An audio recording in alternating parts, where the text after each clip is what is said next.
जय गगनगिरी। तर मित्रांनो, आज आपण आलो होतो दाड खुर्द या गावामध्ये आणि या ठिकाणी आपल्याला बाबा भेटलेले आहेत त्या दुकानावर बसलेले। आपण बाबांनाच यावर्षीचा जो अखंड हरिनाम सप्ताह होणार आहे त्याविषयी त्यांना आपण माहिती विचारू। तर चला मग। तर बाबा बोला, यावर्षी जो अखंड हरिनाम सप्ताह होणार आहे हो, तर त्याविषयी तुम्ही काय माहिती सांगाल? आता आम्ही प्रत्येक कार्यक्रमाला महाराजांच्या कार्यक्रमाला असतो। आम्ही अधिक मासामध्ये बाबांच्या सप्त्याला असतो आम्ही कायम। आणि आता जे गुंजाळवाडीला आहे इंदुरीकर महाराजांच्या त्या लग्नाच्या निमित्ताने आम्ही ते बघितलेलं आहे, तिथलं परिसर बी बघितलेला आहे। आणि महाराजांच्या सप्त्याबद्दल बोलायचं म्हणजे फार मोठा कार्यक्रम असतो, जबरदस्त कार्यक्रम असतो। आम्ही 8-8 दिवस असतो सप्त्याला।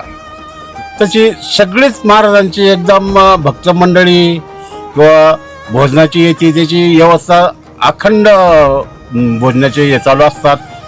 परत नामयज्ञ चालू असतो एक साईडला, भजनी मंडळ एक साईडला, सगळं अगदी एकदम उत्कृष्ट कार्यक्रम असतो। आता जो भव्य दिव्य असा सप्त्याला सुरुवात झाली, म्हणजे कामकाजाला सुरुवात झाली, तुम्ही आत्ताच मगाशी बोललात की कामकाजाला सुरुवात झाली, तर त्याविषयी तुम्ही काही इन्फॉर्मेशन देऊ शकता का? काय माहिती सांगू शकता का?